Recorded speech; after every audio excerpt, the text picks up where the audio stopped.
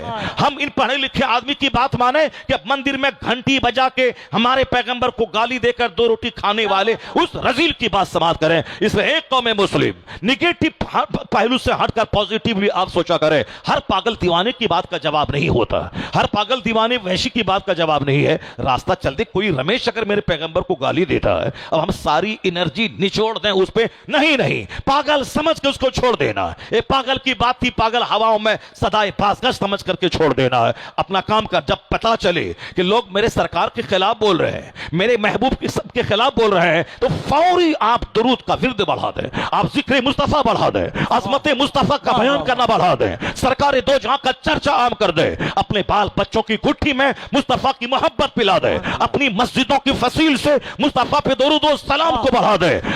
وہ 5 گالی دے گا, 50,000 مسجدوں سے جب مصطفیٰ پہ درود و سلام کی صدائیں بلند ہوں گی, ان خبیثوں کی آوازیں دب جائیں گی. ہر طرف وہی شور ہوگا جو سرکار اعلی حضرت نے آج سے 70 سال پہلے کہا تھا. سرکار کون آپ کا نام گھٹا پائے گا؟ عرش پہ تازہ چھیڑ چھاڑ, فرش پہ طرفہ دھوم دھام, کان جدھر لگائے تیری ہی داستان ہے, کان جدھر لگائے تیری ہی داستان ہے. تو ایک مرد مومن کی حیثیت سے جب پتا چلے کسی خبیث نے بھی کو گالی دی ہے, روزانہ 1000 بار درود پڑھنا وظیفہ بنا لیجیے. جب پتا چلا کسی نے ہمارے پیغمبر کی توہین کی ہے, اپنے بال بچوں کو چاہے تو فزکس کیمسٹری بایولوجی کچھ بھی پڑھے, ان پر لازم قرار دے دیں کہ روزانہ آدھا گھنٹہ آقا علیہ السلام کی زندگی کا مطالعہ کرنا ہے, حیات طیبہ کا مطالعہ کرنا ہے, اور بتا دینا ہے کہ سرکار دو جہاں کا نام گھٹنے والا نہیں ہے, اور پھر ہر آنے والا دن مصطفیٰ کے نام کا اتنا چرچا دنیا میں ہوتا جائے گا کہ نہیں سنا آپ نے ایک خبیث مردود نے کہا تھا آقا علیہ السلام کے بیٹے کا انتقال ہو گیا, بیٹے کا انتقال ہو گیا, تو کچھ کفار و مشرکین نے کیا کہنا شروع کیا, اب ان کی آخری اولاد ان کا بیٹا انتقال کر گیا, اب ان کا نام لینے والا کوئی نہیں رہ جائے گا. کیا کہا انہوں نے؟ ان کا نام لینے والا کوئی نہیں رہ جائے گا. جب تک یہ محمد عربی ہیں تب تک 2 4 10 50 ماننے والوں کی بھیڑ جمع ہے, لیکن اب چونکہ ہر باپ کے مشن کو لے کے آگے اولاد بڑھتی ہے, ان کے پاس بیٹا ہی نہیں رہا, تو اب ان کے مشن کو لے کے آگے کون بڑھے گا, کون ان کے مشن کو لے کے آگے بڑھے گا. کہا کہ یہ محمد عربی ابتر ہو گئے, یعنی ان کی نسل کٹ گئی, ان کا بیٹا مر گیا, اب کوئی ان کا چرچا کرنے والا نہیں رہے گا. کیا کہا؟ یہ ابتر ہو گئے, ان کی نسل کٹ گئی, ان کا بیٹا تھا جو بیٹا اپنے باپ کے مشن کو لے کے آگے بڑھتا, بیٹا ہی نہیں رہا, تو اب ان کا نام لینے والا کوئی نہیں رہ جائے گا. سرکار دو جہاں علیہ السلام کے کان تک جب یہ بات پہنچی تو آقا علیہ السلام مایوس ہو گئے, اور حضور کا یہی اب تر امتیاز یہی رہا, سرکار کی عادت حسنہ یہی رہی کہ جو بھی حضور کو گالی دیتا, حضور اپنی طرف سے کوئی صفائی پیش نہیں کرتے تھے. سرکار دو جہاں کی جو بھی توہین کرتا تو آقا خود نہیں کہتے تھے, ہاں اللہ کی توہین اگر کوئی کرتا تھا تو سرکار دو جہاں کا تیور غضبناک ہو جاتا تھا, وہ اس کی بات کا جواب دیتے تھے. لیکن بس یہی بات یہاں بھی ہے, اللہ کی ذات پہ حملہ کوئی کرتا, سرکار دو جہاں کا حملہ خطرناک ہو جاتا, آپ کے بیان کا تیور غضبناک ہو جاتا. لیکن جب حضور کی شان میں کوئی گستاخی کرتا تھا تو پھر فرمان الہی کا تیور غضبناک ہو جاتا تھا. اللہ رب العزت کی آیتیں نازل ہوتی تھی اپنے محبوب کے ڈیفینس میں, محبوب کے دفاع میں, محبوب کی شان اور عظمت بیان کرنے کے لیے. کیا کہا کافروں نے, جبکہ حضور کا اخلاق اتنا بلند تھا, سرکار نے نبوت کا اعلان تو 40 سال کی عمر میں کیا ہے, لیکن 40 سال کے پہلے جو 40 سال کی ایک لمبی زندگی گزری ہے وہ لمبی زندگی ایسی گزری ہے کہ حضور کا بچپن ایسا لاجواب تھا کہ سرکار عام طور پر عام بچوں کی طرح کبھی کھیل تماشے میں آپ نے دل نہیں لگایا. بچپن بالکل عمدہ تھا, بچپن بالکل ادب سے بالکل مملو تھا. فرماتے ہیں کہ حضور نے کہ 2 بار میرے دل میں کھیل کی خواہش پیدا ہوئی اور ہمارے بچپن کے ساتھیوں نے کہا کہ چلو ایک بازار میں کہانی کی ایک محفل سجی ہے, ذرا جا کے دیکھ لیں. آقا فرماتے ہیں کہ میں چلا, راستے میں ایک جگہ اتنی گہری نیند مجھ کو آ گئی کہ میں سو گیا, اور جب میں سو گیا اس وقت جگا جب سورج کی دھوپ میرے جسم پہ پڑنے لگی, گرمی محسوس ہوئی, تب میں اٹھا.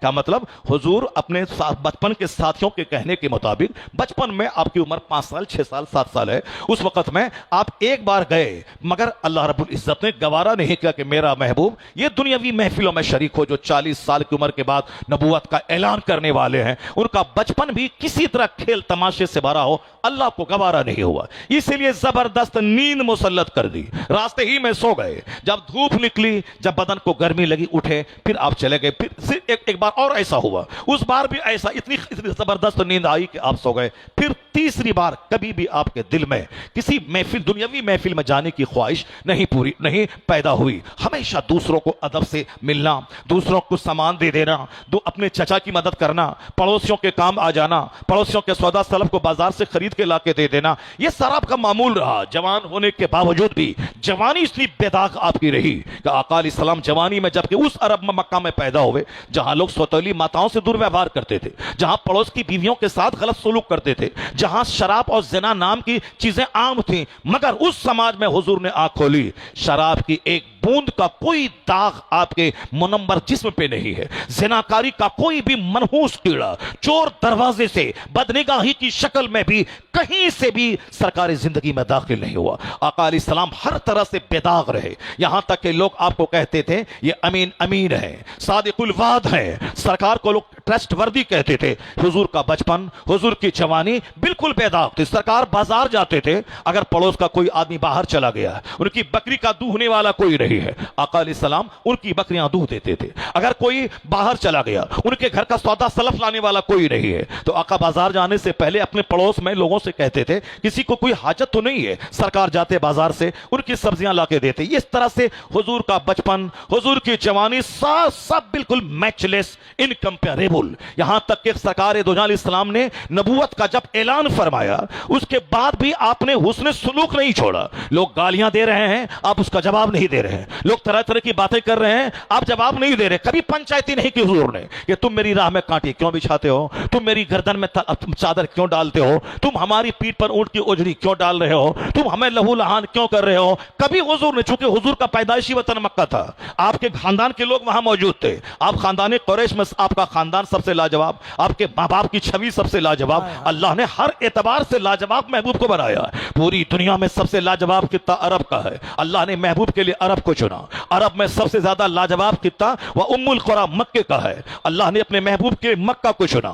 پورے مکے میں جتنے قبیلے آباد ہیں سب میں لاجواب قبیلہ قریش ہے. حضور نے, اللہ نے اپنے محبوب کے لیے خاندان قریش کو چنا. قریش میں جتنے بھی برانچے, جتنی بھی شاخیں ہیں, ساری شاخوں میں عبد المطلب کی شاخ سب سے لاجواب. بہادری میں, شجاعت میں, سخاوت میں اللہ نے اپنے محبوب کے لیے دادا کی صورت میں عبد المطلب کو چنا. عبد المطلب کے بہت سارے بیٹے تھے, ان بیٹوں میں سب سے زیادہ باحیا, سب سے زیادہ بہادر, سب سے زیادہ با اخلاق, سب سے زیادہ مہذب, جو خوبصورت ترین بیٹا تھا وہ جناب عبداللہ تھا. تو اللہ نے اپنے محبوب کے باپ کے لیے حضرت عبداللہ کا انتخاب کیا. اس کا مطلب زمین کے اعتبار سے, خاندان کے اعتبار سے, ماں کے اعتبار سے, باپ کے اعتبار سے, دادا کے اعتبار سے, سب سے زیادہ دادی حال نانی حال کے اعتبار سے حضور کو اللہ نے لاجواب بنایا ہے. اس لیے جناب جبرائیل امین نے ایک بار حضور سے کہا تھا, قلبت مشارق الارض و مغاربها, حضور میں نے زمین کو الٹ پلٹ کے دیکھ لیا,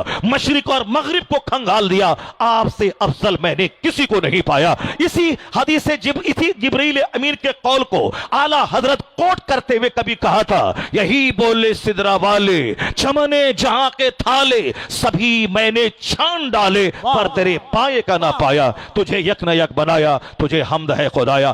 سرکار کا حسن ایسا لاجواب تھا، حضرت انس 10 سال تک مصطفیٰ کے پاس رہے۔ وہ کیا بیان کرتے؟ وما مسست دیباجتن او حریرن الینا من کف رسول اللہ۔ ہم لوگوں نے مصطفیٰ کو نہیں دیکھا ہے، ہم لوگوں نے حدیث میں مصطفیٰ کا حلیہ پڑھا ہے، سرکار دو جہاں کے چہرے اقدس کو میں نے پڑھا ہے، لیکن جس نے حضور کو دیکھا ہے ان کا اسٹیٹمنٹ دیکھیے۔ جناب انس 10 سال تک سرکار دو جہاں کو دیکھا، اب 10 سال تک رہتے رہتے جو سرکار دو جہاں کا چہرہ دیکھا، آپ کی ہتھیلی مبارک کو چھوا، آپ کو دیکھا، وہ کیا کہتے ہیں؟ حضور کا چہرہ اتنا، حضور کی ہتھیلی اتنی نرم تھی، میں نے کوئی ریشم، کوئی دیباج حضور کی ہتھیلی سے زیادہ نرم نہیں پایا۔ وہ جناب انس کہتے ہیں میں نے کوئی مشک، کوئی کستوری مصطفیٰ سے زیادہ خوشبودار میں نے نہیں پایا۔ اور جناب انس کہتے ہیں میں 10 سال حضور کی خدمت میں رہا، مگر میرے سرکار نے 10 سال کے لمبے پیریڈ میں لفظ اف تک مجھ کو نبی نہیں کہا، جبکہ ایک غلام کو ہم لوگ ایک دن میں 50 بار گالی دیتے ہیں، 50 بار ماں کی ڈیکی کرتے ہیں، تمہارا باپ ایسا، تمہاری ماں ایسی، تمہارا خاندان ایسا۔ جو ہمارا نوکر ہے جس کو ہم تنخواہ دیتے ہیں تو اس کو ہم 50 بار گالیاں دے کے توڑ دیتے ہیں اس کو، یہ ہمارا اخلاق ہے۔ مگر جناب انس کیا کہتے ہیں؟ میں 10 سال تک مصطفیٰ کی خدمت میں رہا، اور اسی چیپٹر کو دیکھ کر امریکہ یورپ کے دانشور دم بخود رہتے ہیں کہ یہ کیسا انسان ہے کہ ایک دن میں آدمی 50 گالی اپنے نوکر کو دیتا ہے، لیکن یہ 10 سال کا ایک طویل عرصہ گزر گیا اور ایک بار بھی لفظ اف تک نہیں کہا۔ How loftiness is the morality of the holy prophet۔ وہ کہتے ہیں Anas lived in the holy service of the prophet for 10 years but he did not tell even word اف۔ انس 10 سال اسلام کے پیغمبر کی خدمت میں رہے، مگر لفظ اف تک مصطفیٰ کو نہیں کہا۔ ایک طرف حسن لاجواب، ایک طرف اخلاق لاجواب، ایک طرف آپ کا جسم لطیف لاجواب، ایک طرف خاندان لاجواب۔ اس لاجواب پیغمبر نے جب نبوت کا اعلان فرمایا ہے، جن کے ساتھ مصطفیٰ کا حسن سلوک برسوں سے رہا، تجارت کر کے مال کمانا، لوگوں کو قرض دینا، بیماروں کا علاج کروانا، سماج کے جو لوگ کام کرنے کے قابل نہیں ہیں ان کو پیسہ دے کے کام کے قابل بنانا، یہاں تک کہ ہر آنے والے مہمان کی عزت کرنا، اس پڑوسی کو قرضہ دینا۔ پریکٹیکل میں جو آپ نے کہا کہ پڑوسی کا پڑوسی پر حق یہ ہے اس کو گالی نہ دے، وہ قرض مانگے تو قرض اس کو دے، تو اب حضور نے پریکٹیکل میں ساری چیزیں کر کے دکھا دی۔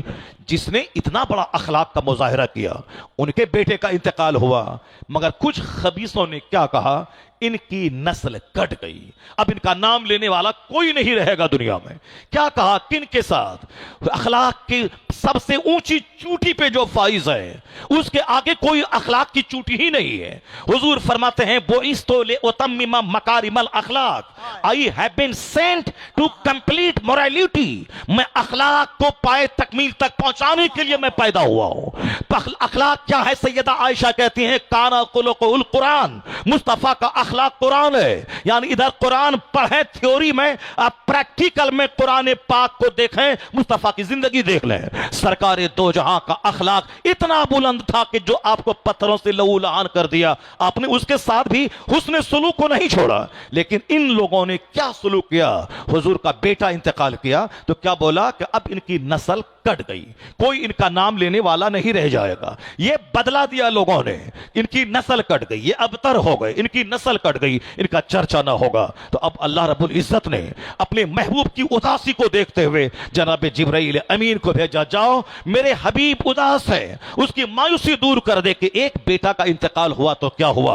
انا اعطیناک الکوثر فصلی لربک وانحر ان شانئک هو الابتر۔ یعنی جو سورت دیکھنے میں سب سے چھوٹی ہے، 3 آیتوں پر مشتمل، یہ آیت ہے قرآن کی، یہ کلام ہے خدا کا، مگر یہ تعریف ہے محمد مصطفیٰ کی۔ سرکار کی عظمت اس طرح بیان کر رہی آیت کریمہ کہ انا اعطیناک الکوثر۔ اللہ نے کہا اے حبیب آپ غمگین کیوں ہیں، آپ مایوس کیوں ہیں؟ ان لوگوں نے کہا کہ آپ کی نسل کٹ گئی، آپ ابتر ہو گئے، آپ کا نام لینے والا اب کوئی نہیں رہ جائے گا۔ ہم نے آپ کو خیر کثیر عطا فرمایا، ایسا خیر جو کبھی ختم نہ ہونے والا ہے، ایسی بھلائی جس کا سلسلہ ہمیشہ دراز ہوتا رہے گا۔ ہر آنے والا وقت آپ کے لیے بہتر سے بہترین آتا چلا جائے گا. میں نے خیر کثیر کوثر آپ کو عطا فرمایا. بس آپ کا کام ہے اسلام کی تبلیغ کرتے رہیے, نماز پڑھتے رہیے, قربانی کرتے رہیے. آپ کبھی ان کی بدگوئی سے آپ رنجیدہ نہ ہو. جہاں تک سوال رہا آپ کی اولاد کے مر جانے کا اور ان کا کہنا کہ ان کا نام نہیں لیا جائے گا, ان کی نسلیں کٹ جائیں گی, تو سن لیجئے, ان شانئک ھو الابتر, جو آپ کا دشمن ہے اس کی نسل کٹ جائے گی. ان کی نسل کٹ گئی اور آپ کو میں نے وہ خیر کثیر عطا کیا ہے کہ ایک آپ کا بیٹا مرا ہے.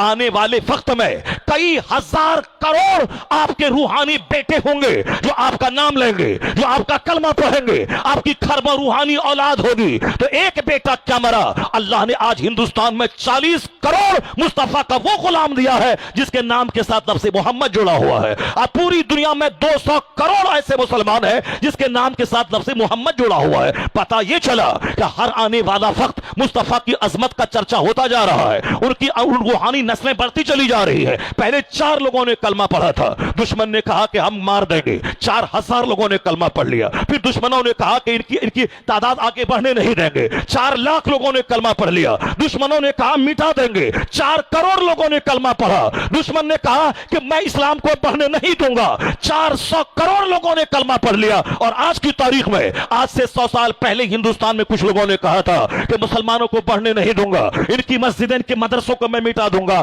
مگر آج الحمدللہ اسی ہندوستان میں کم و بیش 40 کروڑ کلمہ پڑھنے والے ایسے ہیں جس کے نام کے ساتھ لفظ محمد جڑا ہے. محمد احمد, محمد سمر, محمد قمر, محمد توصیف. یہ کون ہے؟ یہ محمد عربی کی روحانی اولاد, یہ محمد عربی کے کلمہ پڑھنے والے ان کے غلام ہے. تو ایک کو بیٹا مارا تھا تو کافروں نے مذاق اڑایا, آپ کی نسل کٹ گئی. تو اللہ نے ایک طرف تو آپ کی بیٹی فاطمہ الزہرا سے لاکھوں کروڑوں سادات کا سلسلہ جاری فرما دیا کہ یہ آپ کی خونی اولاد ہے جو قیامت تک جاری رہے گی, اور دوسری طرف ایک روحانی مانوی اولاد ہے, ایک روحانی اولاد آپ کا کلمہ پڑھنے والا. نبی اپنی امت کے باپ کے مقابل ہوتے ہیں, اور ان کے کلمہ پڑھنے والی امت ان کی اولاد کے درجے میں ہوتی ہے. تو نبی محترم کے قیامت تک خربوں اولاد, روحانی اولاد, کلمہ پڑھنے والے غلاموں کی شکل میں. تو اب آپ دیکھ سکتے ہیں کہ جس نے کہا تھا کہ آپ کی نسل کٹ گئی, آج ابو جہل کی کوئی اولاد نہیں ہے, عتبہ کی نسل کا ایک بچہ نہیں ہے, شیبہ کی نسل کا ایک بچہ نہیں ہے, ابو لہب کی نسل کا ایک بچہ نہیں ہے, مگر مصطفیٰ جان رحمت کی خونی نسل کا لاکھوں سید دنیا میں موجود ہے. اور ہمارے آپ جیسے روحانی اولاد ان کی خربوں کی تعداد میں دنیا میں موجود ہے. اس لیے آنے والا وقت مایوسی کا نہیں ہے, وقت گزرتا جائے گا, مصطفیٰ کی عظمت کا ڈنکا پوری دنیا میں بجتا رہے گا. انا اعطیناک الکوثر فصلی لربک وانحر ان شانئک ھو الابتر. سرکار دو جہاں کا چرچا قرآن شریف کی آیتوں میں آپ محسوس کر سکتے ہیں کس طرح اللہ نے اپنے محبوب کو ڈھارس بندھائی, کس قدر اپنے محبوب کو تسلی دی, کس قدر اپنے محبوب کی اداسی دور کی. اسے سورہ کوثر جب بھی آپ پڑھیں تو لگے کہ آیت ہے آیت ہے قرآن کی, مگر یہ نعت ہے مصطفیٰ کی, یہ وصف ہے مصطفیٰ کی. آپ پوری سورت مصطفیٰ کی تائید و تصدیق اور آقا علیہ السلام کی عظمت کا خطبہ پڑھ رہی ہے. آپ کو معلوم ہے ایک بار سرکار دو جہاں کو اسی طرح ایک سرپھرا, ایک پاگل, یہ تاریخ پرانی رہی ہے. کچھ لوگ ہیں جو سرکار پہ جان چھڑکتے تھے, جان ہتھیلی پہ لے کے میدان جنگ میں گردنیں کٹانا چاہتے تھے, حضور کے بغیر ایک لمحہ جینا نہیں چاہتے تھے, ہر وقت سرکار کا نظارہ کرتے رہے. حضور کہتے تھے چلو, الرحیل کی صدا بلند ہوتی تھی, یہ لوگ اپنے بال بچوں کو تیاگ کر میدان جنگ میں نکل جاتے تھے. یہ وہی عرب کے لوگ تھے جو الہڑ تھے, جو گمار تھے, مگر حضور نے وہ اخلاق کا پاٹ ایسا پڑھایا سب مصطفیٰ کے دیوانے ہو گئے. پورا عرب اندر سے باہر سے بدل گیا. تو سرکار دو جہاں علیہ السلام کی ایک طرف تعریف کرنے والی ایک زبردست ٹیم موجود ہے, وہیں ایک خبیث تھا جو سرکار دو جہاں کو ایک بار مجنو کہہ دیا تھا. سرکار دو جہاں کو کل بھی مجنو کہا تھا, اور آج بھی کوئی خبیث سرکار دو جہاں کو گاہے بگاہے آقا علیہ السلام کی شان گھٹاتا ہوا کوئی خبیث نظر آ رہا ہے, اسے دل برداشتہ ہونے کی کوئی ضرورت نہیں ہے. پورا قرآن مصطفیٰ کی تعریف میں بھرا ہوا ہے. اعلیٰ حضرت کہتے ہیں اے رضا خود صاحب قرآن ہے مداح حضور, پھر تجھ سے کب ممکن ہے مدحت رسول اللہ کی. خبیث ولید ابن مغیرہ نے حضور کو مجنو کہا. سرکار دو جہاں نے نہیں کہا کہ اے مردود میں مجنو نہیں ہوں, تم نے ایسا کیوں کہا؟ نہیں, حضور نے کبھی اپنے تعلق سے کبھی پنچایتی ہی نہیں کی. آپ کی راہوں میں کانٹے بچھائے گئے، کوئی پنچایتی نہیں، آپ کے سروں پہ دھول ڈالی گئی مگر کوئی پنچایتی نہیں۔ ہم لوگوں کو بھی سرکار دو جہاں کے اخلاق کی ایک خیرات ایک دھول کی شکل میں لینی چاہیے کہ اپنے اوپر حملہ ہو اس کا بہت زبردست نوٹس نہیں لینا ہے، اپنے اوپر حملہ ہو کوئی نوٹس نہیں لینا ہے، پڑوسی کوئی کشٹ پہنچائے صبر کرنا ہے، صاحب سامنے والے رشتہ دار سے کوئی تکلیف پہنچے صبر کرنا ہے، یہ نہیں کہ تم نے سلام نہیں کیا تھا 50 بار میں سلام نہیں کروں گا، تم نے میرے بیمار ہونے کے بعد تم دیکھنے نہیں آئے اب ہم تم کو دیکھنے نہیں جائیں گے، تم نے ہمارے گھر میں شادی کی تقریب میں تم نہیں آئے اب تمہارے یہاں ہم نہیں جائیں گے، یہ ہم جیسے کمزوروں کی کہانی ہے۔ وہ ایک بار سلام نہیں کیا ہم 50 بار سلام جواب نہیں دیتے ہیں، وہ ایک بار تحفہ نہیں بھیجا اب 50 بار ہم اس کو تڑپاتے ہیں، نہیں، صلہ رحمی کا مطلب ہے وہ تکلیف پہنچائے آپ صبر کریں، آپ کو پتا چلے کہ وہ آپ کی غیبت کر رہا ہے لیکن آپ انسنی کر دیں، ایسا لگے کہ جیسے آپ نے سنا ہی نہیں ہے۔ بے شمار مسئلے کا حل انسنی کر دینے میں ہے، ایسا نہیں کہ ٹوہ لگائیں دیوار میں کان لگا کے سنے وہ اپنے گھر میں کیا بول رہا ہے، نہیں، اگر آپ راستہ چلتے سن بھی لیا کہ فلاں اپنے گھر میں بال بچوں کے بیچ میں میرے خلاف کوئی چرچا کر رہا ہے، آپ اس طرح سے گزر جائیں جیسے لگے کہ آپ نے کچھ سنا ہی نہیں ہے، بالکل کان بند کر لیں، ورنہ کس سے آپ لڑیں گے۔ اخلاق کا تقاضا یہی ہے، لڑائی کے ختم کرنے کا تقاضا یہی ہے، رشتہ داریوں کو دوریوں کو گھٹانے کا اچھا طریقہ یہی ہے۔ آج لوگ گرہ باندھ کے رکھ رہے ہیں، 100 سال کی دشمنی، 50 سال کی دشمنی، دادا کی دشمنی پوتا نکال رہا ہے، یہ کام تو عرب کے جاہل کرتے تھے کہ 100 سال پہلے کسی کے پردادا سے کسی قبیلے سے دشمنی تھی تو اس کا پرپوتا اس دشمنی کا بدلہ لیتا تھا، نہیں یہ ہمارے پردادا کا دشمن تھا اب ہم اس کو جینے نہیں دیں گے۔ یہاں الٹریسی اگنورینس کا ماحول ہے وہاں ایسا ہوتا ہے، لیکن آقا فرماتے ہیں اب اسلام آ گیا ہے، حضور کہتے ہیں سل من قطعک، جو تم سے جدائی اختیار کرے تم اس سے جڑنے کی کوشش کرو، جو تم کو نہیں دے تم اس کو دینے کی کوشش کرو، جو تم کو سلام نہیں کرے تم ان کو سلام کرو۔ نفس تو بولتا ہے کہ میں بڑا ہوں یا چھوٹا ہے سلام نہیں کروں، نفس تو کہتا ہے کہ میں شوہر ہوں یا بیوی ہے میں سلام نہیں کروں، نفس تو کہتا ہے کہ میں امیر ہوں یا غریب ہے میں سلام نہ کروں، نفس کی مانیں گے تو شیطان بن جائیں گے۔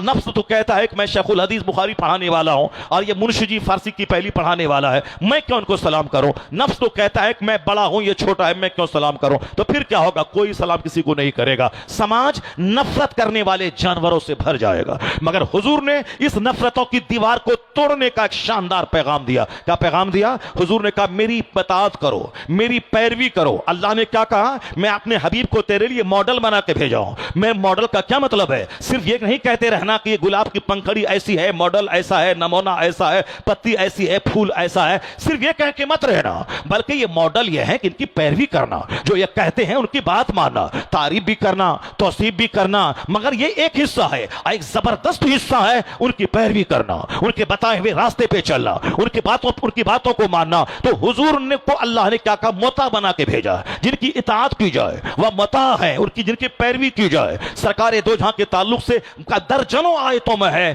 پیروی کرو ان کی، وَمَن يُطِعِ الرَّسُولَ فَقَدْ أَطَاعَ اللَّهَ، جس نے اللہ کے رسول کی اطاعت کی اس نے اللہ کی اطاعت کی۔ کیا مطلب؟ جس نے اللہ کے رسول کی مانا اس نے اللہ کی مانا، اللہ کی رسول پاک کی ماننا کا مطلب اللہ کی بات ماننا، تو اللہ کے رسول کی بات ماننے کا مطلب یہی ہے۔ حضور کیا کہتے ہیں؟ آقا فرماتے ہیں سل من قطعک، جو تجھ سے جڑے کٹنا چاہے تم اس سے جڑنے کی کوشش کرو۔ تو آقا فرماتے ہیں، آقا ہمارے لیے ماڈل ہے، تو جب لگے دل میں کہ میں شیخ الحدیث ہوں یا مرشد جی ہے، لگے کہ میں امیر ہوں یا غریب ہے، لگے کہ میں شوہر ہوں یا بیوی ہے، میں بڑا ہوں یا چھوٹا ہے، کیسے سلام کروں؟ نفس کی مانیں گے تو پھر آپ مغرور ہو جائیں گے، لیکن جہاں مصطفیٰ کو سامنے لے آئے کہ میرے پیغمبر اعظم اپنی بیوی کو سلام کرتے تھے، سرکار اپنے چھوٹوں کو سلام کرتے تھے، سرکار سلام میں اس قدر پہل کرتے تھے کہ دوسروں کو موقع نہیں ملتا تھا کہ وہ سلام کرے، تو نفس کی مانیں گے تو دوریاں بڑھیں گی، مصطفیٰ کی مانیں گے تو غرور چھٹے گا، خاکساری بڑھ جائے گی، محبتیں بڑھ جائیں گی، دوریاں گھٹ جائیں گی۔ اس لیے ہمیشہ مصطفیٰ کو سامنے رکھا ہے، شادی بیاہ، عقیقہ ختنہ، تیجا 40واں، سب ہر کام میں نبی محترم سامنے رہے، نفس نہیں رہے، شیطان نہیں رہے، دنیا نہیں رہے، رشتہ دار نہیں رہے، فلمی کلچر نہیں رہے، کرکٹ کا کلچر نہیں رہے، ہندوانہ رسم و رواج نہیں رہے۔ وہ اپنے بیٹے کا برتھ ڈے منایا ہے تو ہم بھی منائیں گے، نہیں، منہ سماج کو نہیں دیکھنا ہے، منہ نہیں دیکھنا ہے۔ وہ اپنے بچے کے برتھ ڈے پارٹی میں قوالی منایا ہے تو ہم بھی قوال کو بولا کہ قوالی کروائیں گے۔ وہ اپنے بچے کی پیدائش پہ کسی میراثی، کسی پمڑیا، کسی ہجڑی کی ڈانس کروایا ہے تو ہم بھی کروائیں گے۔ سماج کو دیکھیں گے رسوا ہو جائیں گے، سماج کو دیکھیں گے ذلیل ہو جائیں گے، فلم کلچر کو دیکھیں گے رسوا ہو جائیں گے۔